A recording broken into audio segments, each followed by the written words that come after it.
भारत सरकार के संयुक्त सचिव vector borne disease control programme Rajiv Manjhi ने कहा है कि उत्तर प्रदेश के विशेष संचारी रोग नियंत्रण अभियान और दस्तक मॉडल को देश के अन्य राज्यों में भी अपनाने के बारे में विचार किया जा रहा है।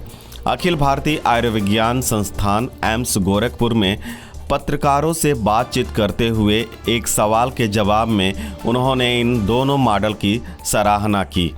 उन्होंने माना कि यह मॉडल उन राज्यों में कारगर साबित होगा जहां एन्सेफेलाइटिस, फाइलेरिया और अन्य वेक्टर जनित रोगों का प्रभाव है। इससे पहले संयुक्त सचिव ने एम्स गोरखपुर में एक बैठक की और सभी राष्ट्रीयकृत कार्यक्रमों में अनुसंधान को बढ़ावा देने पर बल दिया। वह 12 अप्रैल की सुबह कुशीनगर जिले का दौरा किए और कालाजार उन्मूलन की दिशा में किए जा रहे प्रयासों का जायजा लिए।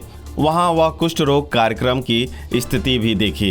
वापस लौटकर वह एम्स गोरखपुर में प्रस्तावित स्वच्छता अभियान में भी प्रतिभाग किए।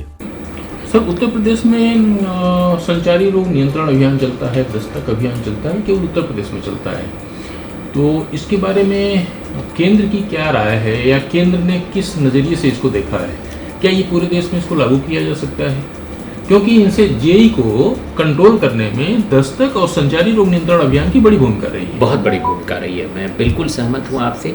और इस मॉडल को रेप्लिकेट करने की बात चल रही है कि देश के उन राज्यों में जहाँ जो इस बीमारी से ग्रसित हैं, जहाँ पे लिम्फेटिक फाइलेरियोसिस या वेक्टर बॉर्न डिजीजेस बहुत उसके मामले आते हैं, उन राज्यों में भी इस तरह के अभियान चलाया जाए, जो उत्तर प्रदेश में एक सफल अभियान रहा।